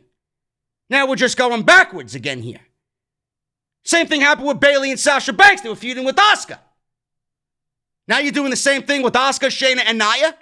Instead of giving somebody else the opportunity at the Raw Women's Championship, you want to feud Shayna and Nia with Asuka instead of giving a Ruby Riott or a Liv Morgan or somebody else that you fucking just drafted to Monday Night Raw. Oh, I get it. You're waiting for Charlotte Flair to come back. Oh, I get it. You're just biding time. Her battery isn't charged yet. The Raw Women's division is fucking terrible. Absolutely egregious. So, Jax and Baszler stood in the ring. Jax said she and Baszler might not braid each other's hair on weekends or follow each other on social media, but they are true partners. She said they have teamwork. Now, I wish Bruce and the creative writing team have teamwork to write a good show, but apparently not. Baszler said she'd use a better word like dominance. Baszler said it doesn't matter what word they use or what they say. What matters is what they do. She said what they do week after week is dominate. We own the women's tag team titles, which means we own both Raw and SmackDown's women's division. Jax dared anyone to refute that. She then stared at the camera, hard cam, and said, anybody that wants a shot, come on out. Mandy Rose and Dana Brooke came out with their overly generic new theme song. Dana Brooke apparently made the wrong left at catering. Titus was baking a pie. It was blueberry cobbler. Blueberries are out of season, but Titus got organic blueberries. Dana Brooke made a wrong left. She was then really sad to know that the cake was gone, or the pie was gone, when she got back after this match was over. So Mandy Rose and Dana Brooke came out. Peyton Royce then came out with Lacey Evans. I see. More on that in a second. Then Ruby Riott and Liv Morgan came out. The Riott Squad. The Riott Squad that was drafted to SmackDown in the draft last week came out on Monday Night Raw. Now, Mandy Rose and Dana Brooke, I mean, they're not even a legit tag team. You got Tom Phillips saying, oh, the women's tag team division is stacked, or whatever the fuck he was talking about. Really now? So we got 4 teams in this match, and only one of them is a legit team. Shayna Baszler and Nia Jax are not a legit team. I don't give a fuck what Nia Jax says. Dana Brooke and Mandy Rose are not a legit tag team. Peyton Royce and Lacey Evans is not a legit tag team. So let me get this straight, Bruce. Let me try and understand this, Bruce. Not that I care, but I just like making you look like a fucking fat buffoon. You move Billie Kay over to SmackDown, and Peyton Royce gets drafted to Monday Night Raw. But the whole idea behind that was to give Peyton Royce a singles push in the women's division on Monday night. And here you have Peyton Royce coming out on Monday Night Raw, not in a singles capacity, but you team her with somebody that's not Billie Kay, who you drafted over to SmackDown. Peyton Royce was supposed to get a singles push, but you team her with Lacey Evans. Lacey Evans is not Billie Kay. Why are you teaming Peyton Royce with somebody that's not Billie Kay if your idea was to push Peyton Royce as a single? I don't really understand that. And then the Riott Squad. They got drafted to SmackDown. What the fuck are they doing on Monday Night Raw? Did somebody forget what show they were on? That's what it looks like to me. Then you got buffoons. You got clowns, geeks on social media trying to argue that, oh, well, the women's tag team titles, they are defended on both shows. Any women can show up on any show to challenge the tag team championships. No, geek. That's not how it works. Nia Jax and Shayna Baszler are the women's tag team champions. They are the only women that have the right to show up on Raw, show up on SmackDown, show up on NXT for all I fucking care. That doesn't give any of the other women the right to go to another show. Only the champions, the ones who have the titles, have that honor of going to another show. And people are legitimately arguing with me on social media. Really? Must I educate you? Do I?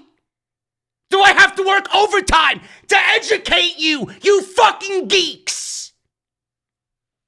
That's not in the rules. Ruby Riott and Liv Morgan got drafted to SmackDown. What the fuck are they doing on Monday Night Raw? Yeah, you want me to take the draft seriously. Yet you want me to take the brand split seriously. Folks, I'm going to tell you this right now. This is exactly how low on the totem pole Ruby Riott and Liv Morgan are in WWE. For the simple fact that they were on the show tonight, and WWE obviously forgot which brand they were on. They entered this show creatively tonight thinking that Ruby Riott and Liv Morgan were on Monday Night Raw when indeed they were drafted to SmackDown on the draft last week. So if you're a Ruby Riott and Liv Morgan fan, man, I hope you're fucking pleased that the men in charge, Bruce and Vince McMahon, literally forgot which brand they were associated with. Great. Awesome. This match went 9 minutes. Jax and Baszler won. Royce was annoyed by Lacey. Dana botched. I'm assuming she botched. I wasn't even fucking paying attention to this. Barely any notes on this. Riott Squad at stereo dives. Took everybody out a minute into the match. Like I said, Royce was annoyed by Lacey Evans, not paying attention to the match. Jax eventually pinned Lana. Oh, not Lana. Lacey. Might as well have pinned Lana after a Samoan drop, and that was it. So the Riott Squad were in this match, and they're SmackDown superstars for what reason? So now they take a loss. They were in this match for what? They lost. So why were they there? If they were not going to factor into the end, whether it win or lose, why the fuck were they there? Why didn't you just do Peyton Royce versus Lacey Evans? Why didn't you just do that?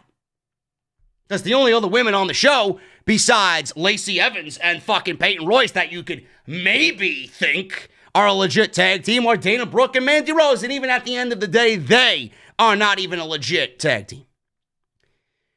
The one thing that this match did, folks, was show you that,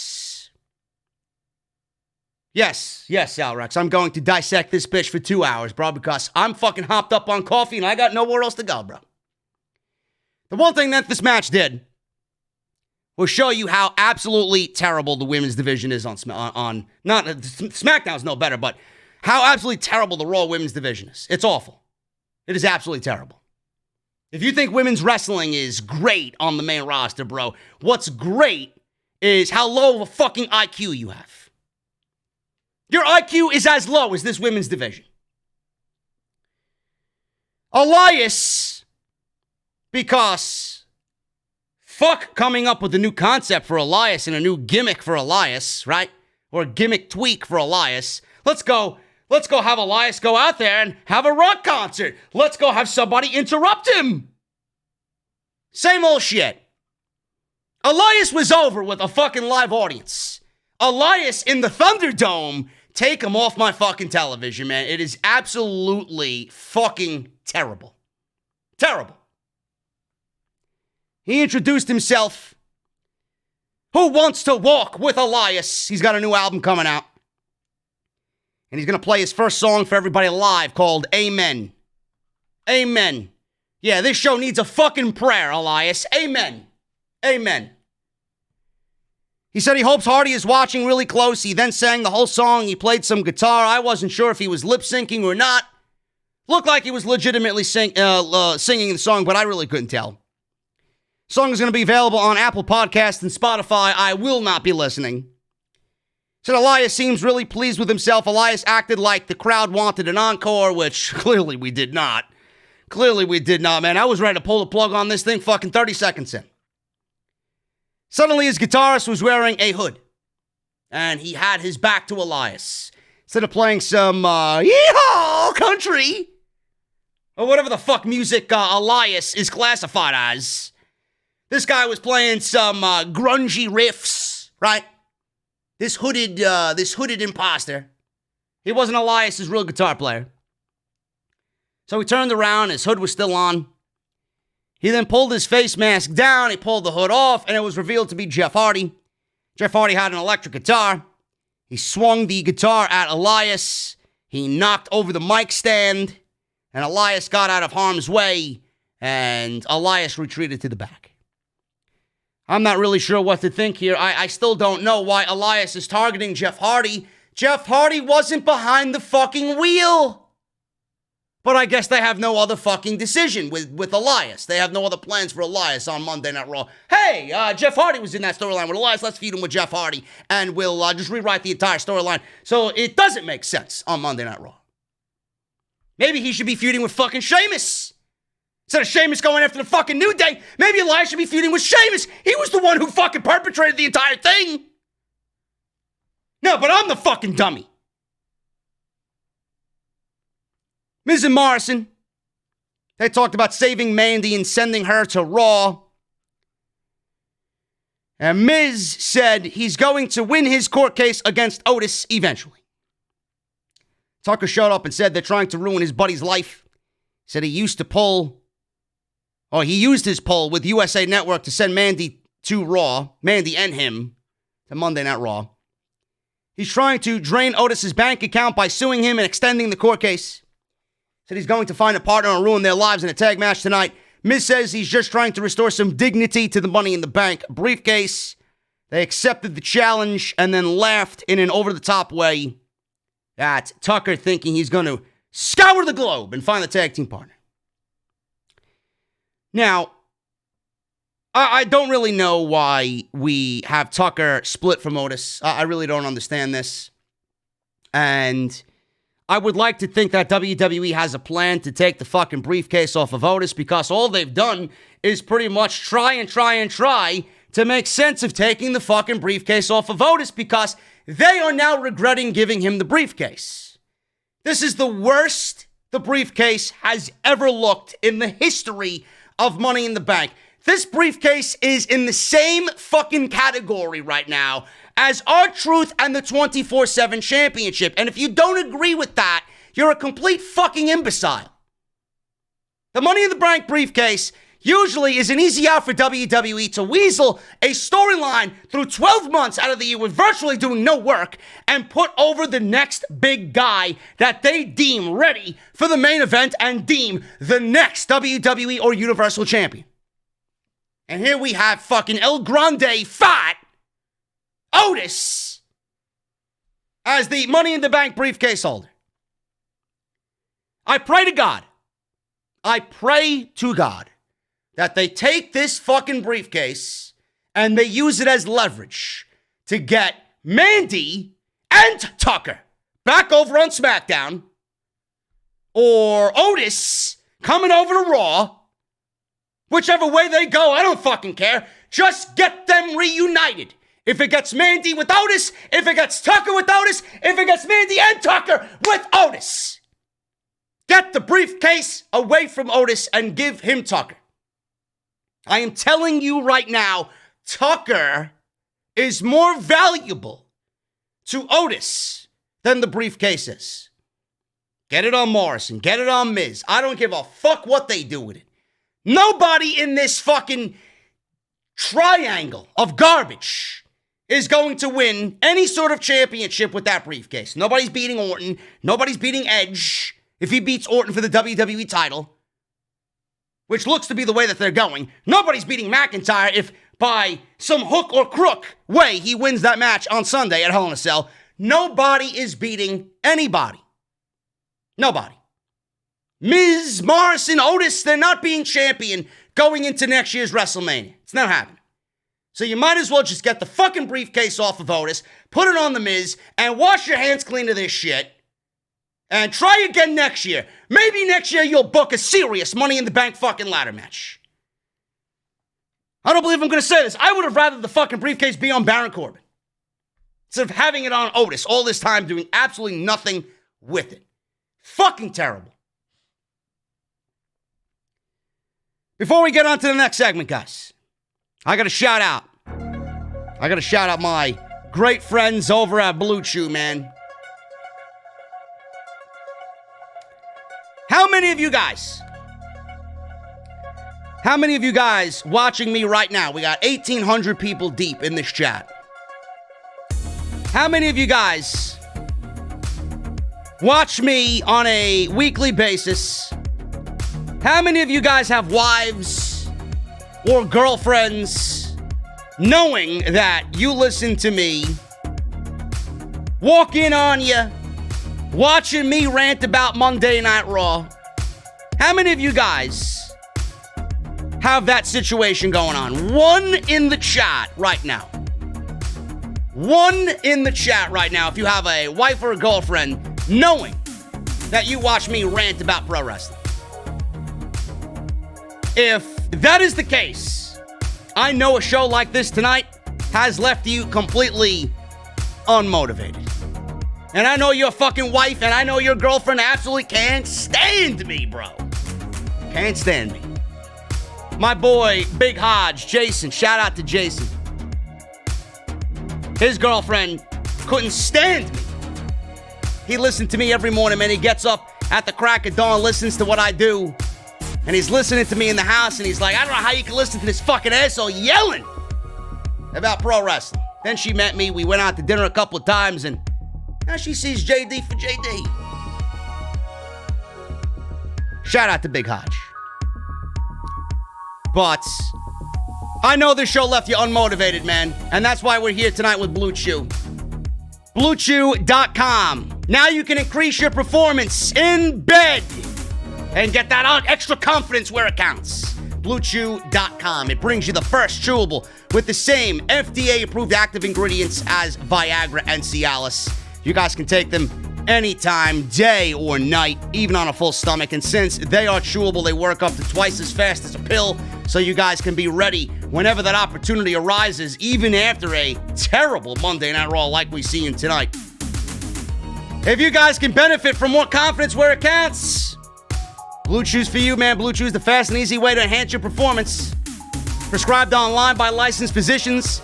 You don't have to go to the doctor's office or wait in line at the pharmacy, and it ships right to your door in a very discreet package.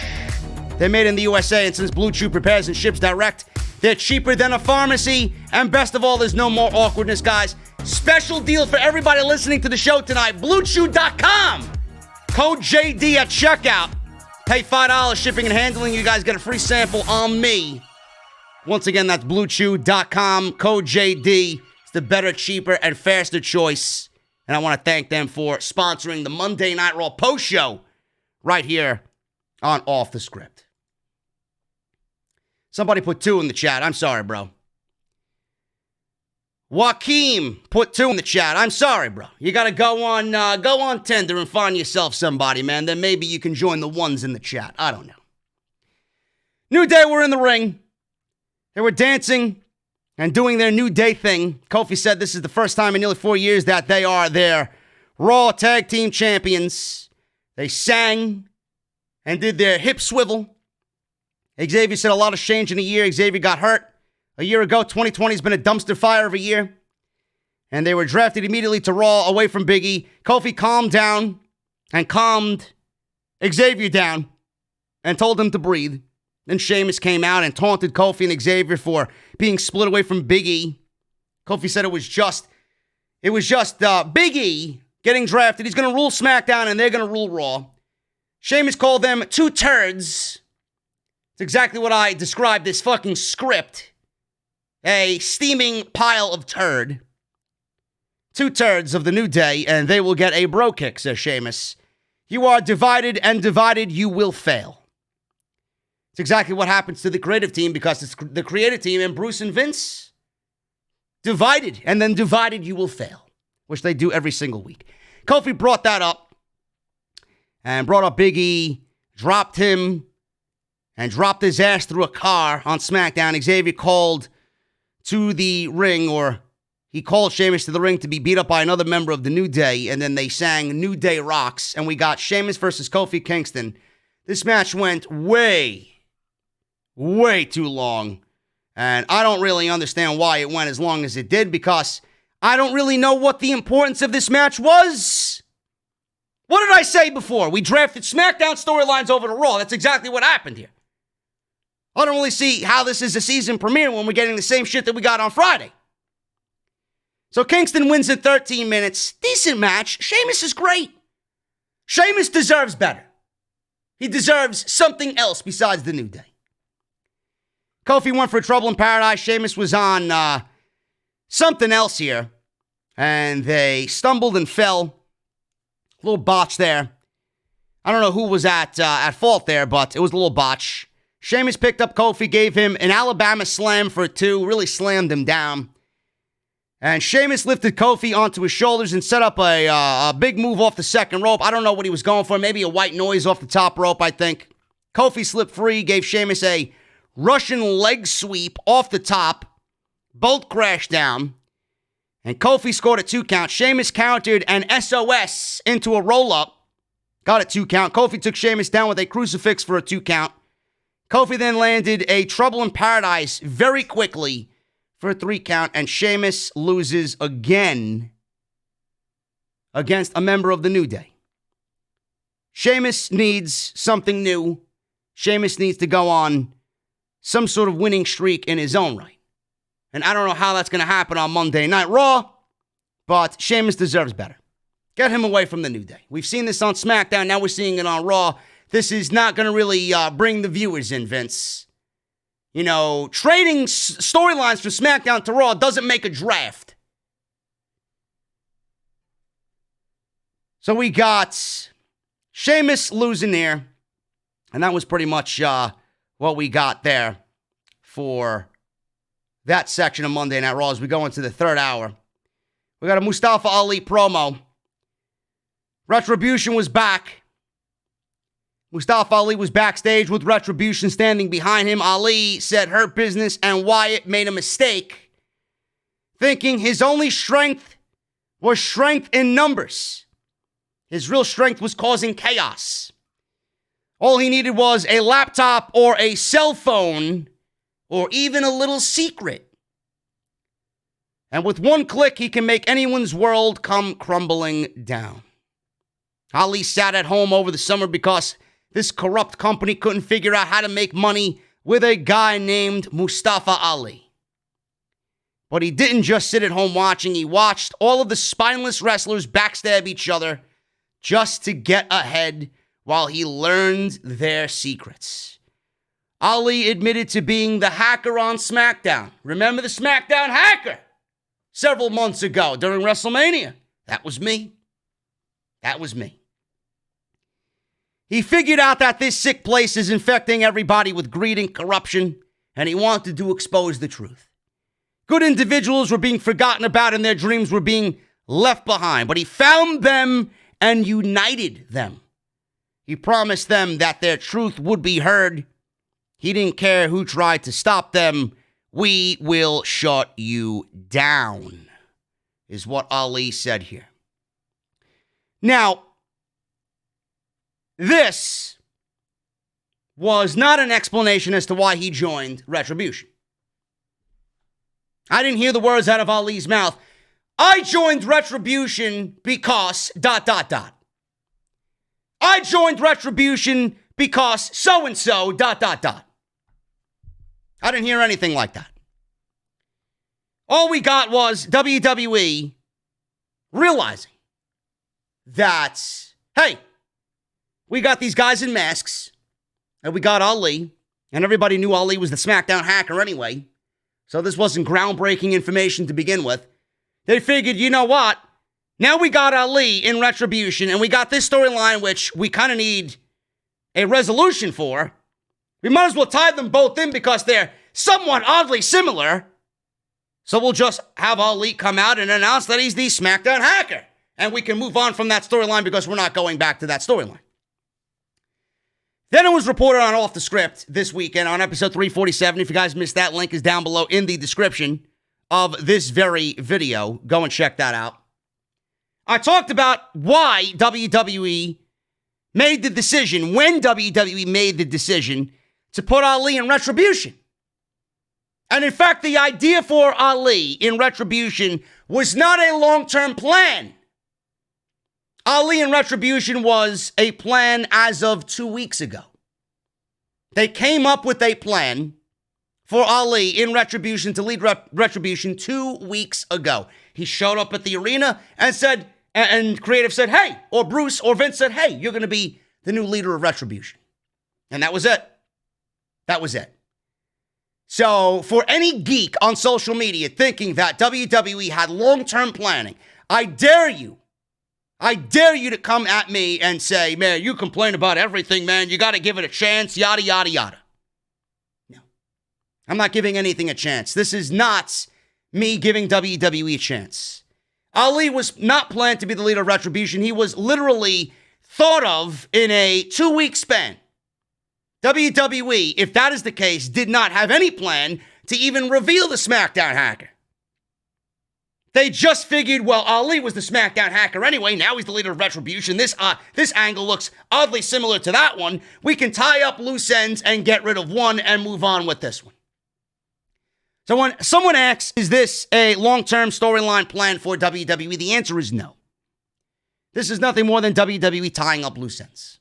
Because there was no plan for Ali in Retribution to begin with, and there was no plan about the SmackDown hacker to begin with. If Ali was not in Retribution, the SmackDown hacker would have been dead. And they would have never revealed it. This is just WWE being cute. They think they're cute. It's not long-term planning. It's WWE tying up loose ends. That's all it is. So we moved on from Ali, which, again, by the way, we never got an explanation as why Ali is in fucking Retribution. Still waiting on that. As far as the promo goes, he was very good here. Ali cut a great promo, probably the best promo of his life. I think he definitely has the capability as far as a verbal approach to lead a faction. Now, you're going to have some fucking geek on social media saying, oh, Ali's a vanilla midget. He's not cut out to be a leader. He's not this. He's not that. He's not this guy or that guy. He's too flippy. He's too divey. He's got no charisma. Blah, blah, blah. I thought, personally, Ali, I'd be the first to tell you if he didn't do good. I thought he did really, really good there. I just don't have any faith in anything Retribution now after that opening segment. Hurt Business stood toe-to-toe, or shoulder-to-shoulder, backstage with Titus. Titus congratulated them and said he would love to join, and he could bring something to the group. He said if he was in Retribution, he would take the Hurt Business, or Titus in Retribution, might as well be. Titus said if he was in Hurt Business, he would take it worldwide. Sure. He'd take the Hurt Business onto the Food Network and have their own cooking show. Titus Catering would actually be represented on the Food Network. He wanted to give them VIP passes for the rest of the year to Titus Catering. That's exactly he wanted to do tonight. So Titus congratulated them. He said he would love to join the Hurt Business. He could bring something to the group. MVP faked, discussing it with the rest of the guys. Titus O'Neil walked away and said, wow, that was quick. That was quick. That was as quick as me putting in a bundt cake in the oven. It was baked not nearly as quick as that decision. So O'Neil thought they wanted him to join. He was wrong. They beat him up. Apparently they were not pleased with the menu in Titus Catering tonight, so they opted to not have him join, and they opted to just leave him laying in catering. So good on you, Titus. Maybe you should make a new menu for the Hurt Business, man. They're not pleased with what's going on there. Come on, step your game up. Miz and Morrison, they came walking down the aisle. And they were in the ring, and they were excited to see who Tucker's partner was going to be. Tucker said he found a great luchador. Out came El Gran Gordo. The big fat, or the big fatty. El Gran Gordo. It was Otis in a mask. So Miz immediately noticed it was Otis under a mask. And, I gotta be honest with you, man. I actually laughed out loud at this. What got me was, I knew it was Otis. But when Otis spoke and Tucker was asking El Gran Gordo what he thought, it was, he was like, Si, senora, Tucker. He was trying to speak some fucking Spanglish and then added Tucker to it. So, I don't know why. This was absolutely fucking cringe beyond cringe. But it was so stupid, it was funny. So I laughed. I'm sorry. You may have to excuse me. Tucker said that El Gran Gordo was the next Rey Mysterio. Miz cut them off and cut a promo on the Money in the Bank saying that Otis is fat. And Otis is a joke. And the Money in the Bank briefcase is something that made him and his career all that much more fruitful. It was something that made him a true WWE superstar and elevated him, and he's treating it like a joke now. That was the basis of the entire promo. He called Otis a pig under a mask, and then he said, it looked like he ate the Lucha House Party tonight. That's how fat he is. Now he's a luchador, El Gran Gordo, and it looked like he ate the Lucha House Party. So again, I laughed. I would have to say I'm sorry here. I laughed at this fucking cringe-like humor. But this is WWE, folks. This is all Vince McMahon and Bruce Prichard. Any way they could make fun of Otis's weight, they will do it. So we got Tucker and Otis dressed as El Gran Gordo defeating Miz and Morrison. El Gran Gordo made a hot tag, gave Miz an arm drag. He tried a Mexican arm drag in this match after doing a cartwheel. All of a sudden, R-Truth shows up, ran through the ring, and we got Drew Gulak running after him, the Lucha House Party's running after, right back to the fucking Mexicans chasing the 24/7 title. Where's Akira Tozawa? You got no tag teams on the show, and you want to put your one tag team that you drafted to the fucking show to chase R-Truth in the 24/7 title. So we got all these fucking clowns chasing R-Truth. This distracted The Miz. So Gordo used this distraction to hit the the caterpillar. What is worm in Spanish? Let me see. I have it queued up here. El gusano. Yeah, El Gusano, the worm. He did the El Gusano on The Miz. And then he hit a caterpillar, the El Gusano. The worm, the fucking cat, whatever. Is that worm? Yeah, it's probably, the caterpillar is probably the same fucking thing. What's Spanish for fucking caterpillar, Salrex? I have no fucking idea. Google. Mandy Rose. Not Mandy Rose. He hit the worm, the caterpillar, whatever the fuck the move's called. Vader bomb for the pin, and that was it. New Day, Tucker, and Otis were backstage dancing. Mandy Rose came over and handed Gordo a big fucking thing of ham, and they all celebrated together. Whatever. This is complete garbage. This is the season premiere of Monday Night Raw. Awful. Firefly Funhouse. Wyatt was in the Firefly Funhouse debut on Monday Night Raw.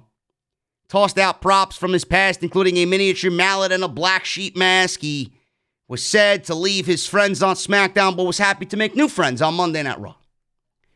The Rabbit mentioned having a wife, and Wyatt was confused. Oruga. El Oruga. Caterpillar. I don't know why I got the worm. I'm thinking of Scotty Too Hottie, man. Same shit. The Rabbit mentioned having a wife, and Wyatt was confused. The Rabbit was sad that he didn't know. Wyatt promised to be a better friend. There was a black and white montage then of all the things, all the dastardly things that Rambling Rabbit had to go through, being eaten by Mercy and being destroyed throughout the show's history. Wyatt said the past was in their heads, but the future was in their hands. The Rabbit was happy to get a fresh start, but was again eaten by Mercy the Buzzard. And someone knocked on the door. It was Alexa Bliss. She was wearing what looked to be a Freddy Krueger-like shirt, red and black. She said their fun was just getting started. Everyone was happy and waved goodbye in the Firefly Funhouse. Braun Strowman defeated Keith Lee. 2 minutes and 43 seconds this match went. Strowman was in control, sold his ribs. He tried for a power slam in the ring, but collapsed because of the injured ribs at the hands of Roman Reigns on SmackDown. Lee hit a big splash. Strowman was on the outside. He did the big, ooh-hee, the freight train. He runs fast. I'm not sure if you guys know. I'm not falling over in my fucking chair again. Braun Strowman runs fast, folks. I'm not sure if you realize that. He might run a little slow with the injured ribs, but he still tried to do the big freight train on the outside. So, towards the end of this thing, Lee hit a big splash for a near fall. Strowman was down. Strowman took what happened to him in the Roman Reigns match on Sunday and applied it here. He gave an accidental low blow to Keith Lee. Lee was trying to pick him up off the mat, but Strowman headbutted him between his legs. So he was trying to lift him up, and then Strowman fucking rammed his head right into Keith Lee's dick. As Strowman was trying to stumble back to his feet, he got up, he ran the ropes and hit a big boot for the pin, and Keith Lee gets pinned in less than 3 minutes against Braun Strowman. Strowman celebrated. Lee turned him around and kicked him in the nuts. Revenge. Lee yelled at him for taking a shortcut against the wrong man and started yelling at Braun Strowman, "Don't fuck with me. You picked a fight with the wrong guy." So Keith Lee loses in this match, and Keith Lee's main roster run has been a complete fucking disaster. I don't know why. Listen, we got Keith Lee winning the match, I believe.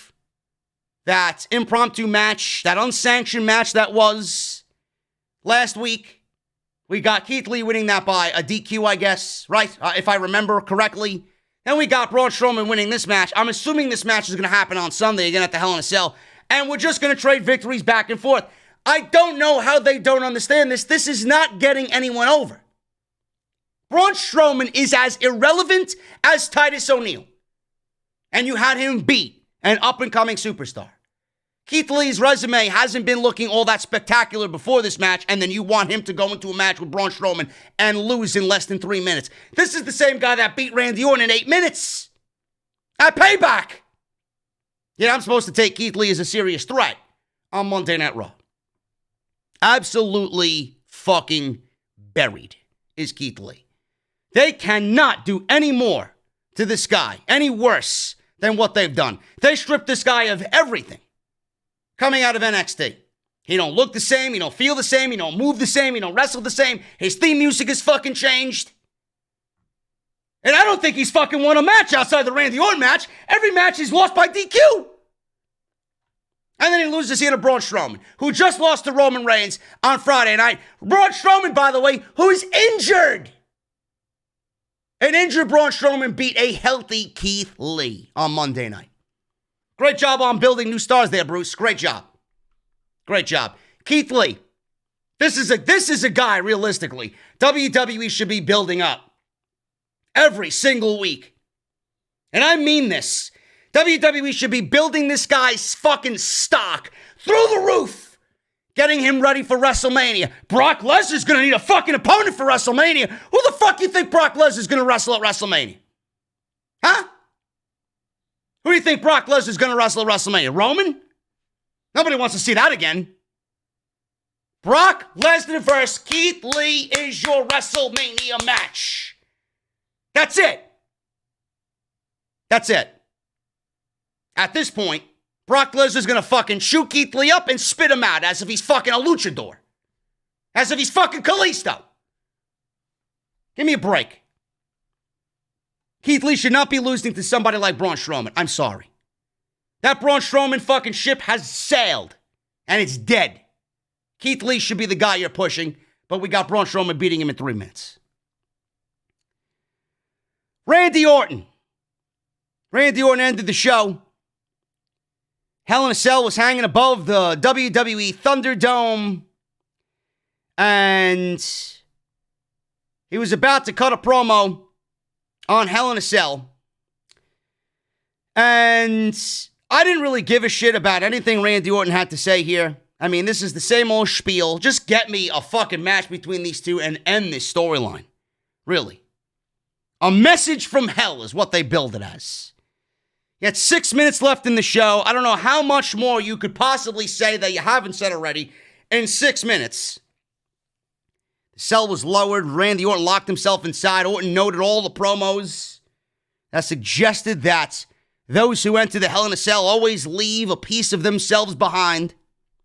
Orton has had 7 of these matches, but only comes out of them with a better understanding of himself, he said. He recalled his Hell in a Cell matches in the past, facing Mark Henry, surviving Sheamus, beating Jeff Hardy, which was a great match, Daniel Bryan, facing John Cena twice, winning the world title twice. The most important thing he remembered was looking dead, or looking the dead man in the eye and earning his respect inside Hell in a Cell, looking the Undertaker in the face and earning his respect inside the demonic structure. Said all of those men were current or future WWE Hall of Famers. He said the word legend gets thrown out a lot these days and called McIntyre's win over Brock Lesnar legendary. And McIntyre came out.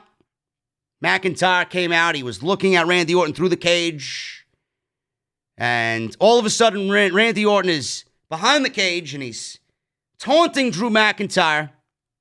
And Drew McIntyre puts his hand over the barricade. He reaches down behind the barricade and he pulls out a pair of bolt cutters. A big pair of pliers. And this caused Orton to panic. He was trying to barricade the door, trying to force the door closed. McIntyre cut the chain. He entered the cell. Randy Orton retreated back into the ring. He took a steel chair. He was ready to fight. Drew McIntyre was yelling at Orton. And that's the way the show went off the air. WWE went off the air with him cutting the chain off the door and then going right to a black screen. And that was it. I didn't really mind that. But that was a shit way to end the show. Honestly. This entire show from top to bottom was fucking terrible. I really appreciate the fact that they didn't give me any more brawls between these two because that's all we've seen. We see a big brawl last week. And now you got the structure down in the building, which I guess is going to save WWE time from putting it together on Sunday, being that it's already set up and hanging from the fucking ring. I like the fact that they didn't have these guys brawling to end the show inside the structure. Leave that visual for the pay-per-view. But it really was just a shit way to end the show. And Raw was terrible. Raw was absolutely awful. There was not one redeeming quality on this show. Ali, his promo was great. And Sheamus versus Kofi was a decent match. AJ versus Riddle was okay. But other than that, man, 3 hours of nonsensical fucking shit. This is a season premiere. This was your season premiere of Monday Night Raw. And I said this on Friday. If that is your season premiere, I can't fucking wait for the season finale. Nothing. I told you guys on Off the Script, man. We went over the draft. I told you week in and week out for the last 3 weeks, I told you. Nothing will change. These shows look exactly the same as they did before the draft. Nothing will change here unless the writing changes. And the writing is just as bad as it has been, if not worse. This show was terrible. That is your Monday Night Raw review. Chat's going crazy.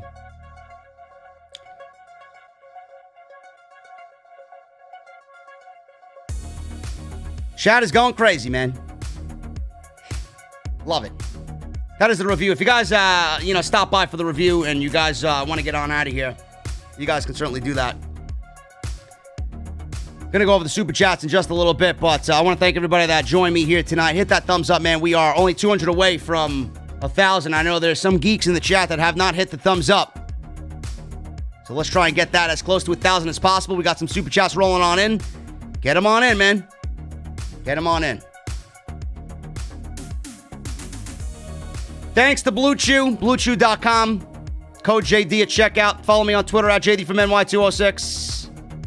And hit that subscribe button down below, man. Turn on that bell for all notifications. Really appreciate you guys. Start with the top here, man. Gregory Benson with a $19.99 super chat. Appreciate you, brother. Can we please get the surrenders booking of Lana, or better yet, get Lana off our TVs, please?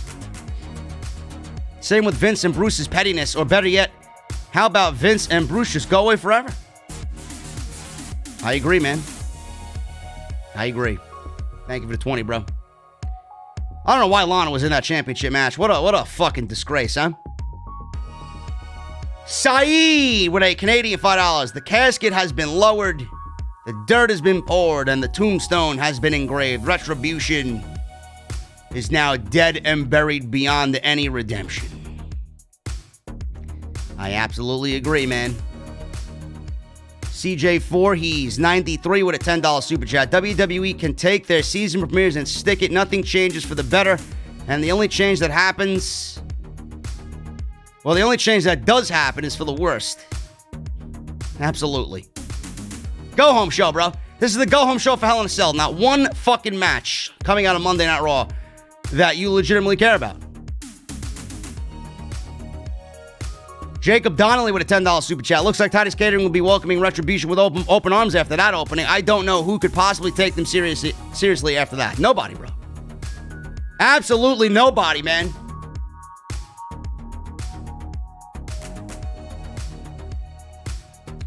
World of Wrestling. $5 super chat. I remember you used to make Get Off My TV for stars you didn't like. Well, if you could have a Get Off My TV shirt for WWE, I would buy because they suck. I would love to make Get Off My TV shirts again, man, but, WWE frowns upon using even silhouettes of their characters. So I can't do it. Can't do it. Those shirts were great, man. Those were great concepts. Jacob Donnelly with another $10. Thank you, brother. Did you see Dark Side of the Ring is getting a season 3? And out of the episodes announced so far, which ones are you looking forward to? Me personally, Brian Pillman and Grizzly Smith. Out of the ones that are announced, bro, I'd probably say Brian Pillman for sure. Brian Pillman for sure. I would like to see one on Shayna, too. I'm pretty sure they can get a lot of stuff on Shayna, man. That's something I'd like to see myself. JP5150 with a $5 super chat. Monday Night Garbage, that's all everyone has to know. Got my specially made pumpkin spice latte ready just to enjoy the Source of Truth OTS Live. Appreciate you, brother. Thank you so much, man. Malik Murray became a new member. Thank you so much, brother. Malik Murray became a new member, and it says I have no new members today. I don't know what happened. Unless he took his membership away. I don't know. Bradley Robinette with a $2 super chat. Sorry about your Braves, man. Raw sucked, eh? Next year. Rick Colella. Australian $10. Love your work, you beast. Have a beer on me. Appreciate you, brother. George Isaac. $5 super chat. If anyone thinks this was a good show, if you are an adult, you need to have your head examined. JD keeps speaking the truth. Always, brother. Mr. Cake, $5 super chat. First Retribution gets fed to The Fiend, then the show ends with Keith Lee losing to Braun Strowman. WWE really must not like Mia Yim fighting them. WWE must really not like Mia Yim fighting them. I don't know what that means, dude. What about Mia Yim? She's wasted too. She wasn't doing anything beforehand. Jacob Donnelly, another $5 super chat. A third super chat just for that fall. This is why you're the best in the IWC. Did I do it on purpose? Wink, wink. Quintus Brown, $5 super chat. Laughing my ass off. That fall was more entertaining than Raw tonight. You're the man, JD. Hey, as long as you can laugh at me and still be entertained, man. Thank you, brother. Micah, $199. Carrying in Scarlett versus Fiend and Alexa Bliss at Mania. No. Gregory Benson, $4.99. JD, remember when Keith Lee and Dominic Dijakovic were feuding in one of the best matches of the year at NXT? Yeah, Portland. What has happened to them? Bruce and Vince happened to them. That's what. Brendan, $4.99. I can't believe Sheamus has never won any world titles. Shaking my... What are you talking about, bro? Sheamus has been a WWE champion, I believe. Sheamus has not won any world titles. The only title he hasn't won is the Intercontinental Championship. He's literally done everything else. King of the Ring, Royal Rumble. I don't know where you got your information from, bro.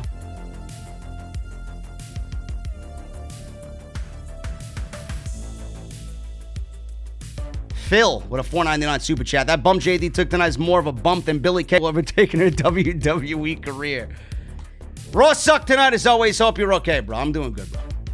Mr. Cake, $5. Here's something better than tonight's Raw. Daniel Bryan said on Talkie Smack he wants a one-on-one match with Sami Zayn and Chad Gable. Well, he's part of creative. What Daniel Bryan wants, Daniel Bryan will get.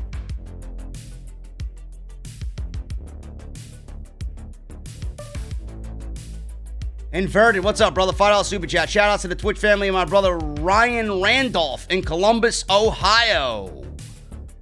Follow me on Twitch, guys. Got some great content coming up this winter. Gonna be good.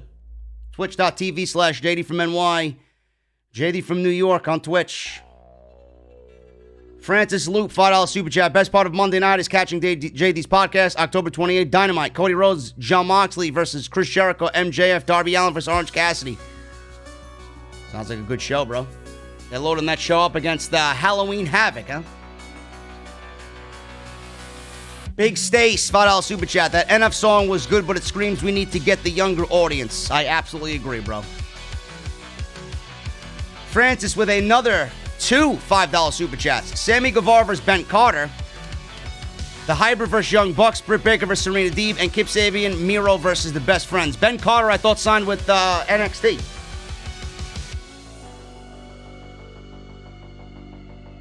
Oh, you're fantasy booking. You're fantasy booking AEW. It's actually better than watching Monday Night Raw, you said. Luchasaurus versus Lance Archer. Hikaru Shida versus Tay Conti. Santana Ortiz versus FTR. Could be. Mr. Cake.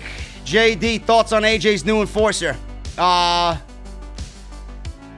gotta see it more. I prefer Joseph Park instead of this Shane's doorman. Big Stace, another $5. WWE not making new stars. Meanwhile, Orange Cassidy is a draw, and 2 years ago, no one knew his name. But people say AEW isn't creating new stars, bro. I don't know. Maybe they should open their fucking eyes. Marcus K, $1.99 super chat. Thank you, brother.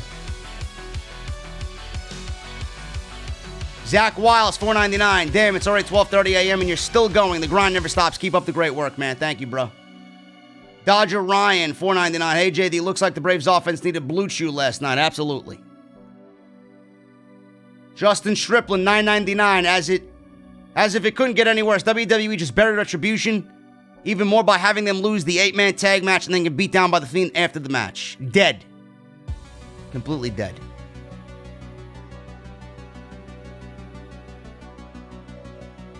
Dasan Epps in the chat says, Ben Carter is not signed yet, so AEW has a chance. We'll see. Miro said they lost him to the dark side, so I don't know. Lakefront Studios, $9.99 super chat. JD, there's 3 things for sure in life. Death, taxes, and Lana going through the table. Justin with another $9.99. Vince, Bruce, and Dunn all need to go. Not only are they killing WWE, but they're trying to force the fans to buy into Lana's super babyface garbage. It ain't working. Lana is not a babyface. In fact, she needs to get the fuck off television, man. Mr. Cake, $2. Shayna Asuka snippet was the best thing on Raw. Nerdy Sports Guy, $5 super chat. Can we go back to the Vince gets into his exploding limo angle and add Bruce and Dunn? I wish. Riddick became a new member. Thank you, brother. Mr. Cake, $2. To clarify, Mia Yim is trying to trademark her name. I don't blame her. And Justin Striplin with a $4.99 super chat. If there's one feud I want to see Ali in, it's with Kofi. Should they save that feud for WrestleMania 37? Absolutely. Absolutely. There's no tag teams on Monday Night Raw that I give a fuck about the New Day defending the title. And WWE is probably just going to put all the fucking tag teams in one big match and call it a day. Meanwhile, that's the match we all deserve. Ali versus Kofi Kingston for sure. Guys, that's it for me, man. Malik has a question. I got a question. Do you think that Keith Lee shed joining Hurt Business? What? No, Keith Lee is not joining the Hurt Business, bro. Keith Lee does not need to be in a fucking faction. Give me a break. Keith Lee needs to win a fucking match. That's what he needs to do. He needs to win a match dominantly. And not by DQ. I've been here for 2 hours, man. I'm fucking exhausted. If you guys can't tell, I'm absolutely exhausted. I'm about to get out of here, man. I got some stuff to do this week. We're going to do some extras. I'm going to be streaming on Twitch. It's going to be a good deal. Thank you guys for hanging out with me.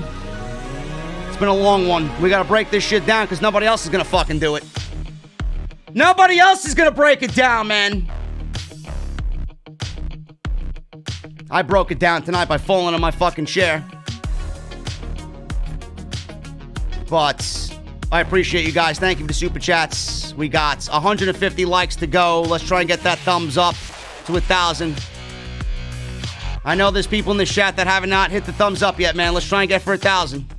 Follow me on Twitter at JD from NY206. Instagram at JD from NY206. Hit that subscribe button down below. Turn on that bell for all notifications. Patreon.com/JD from NY206. Bonfire.com for all your t-shirts.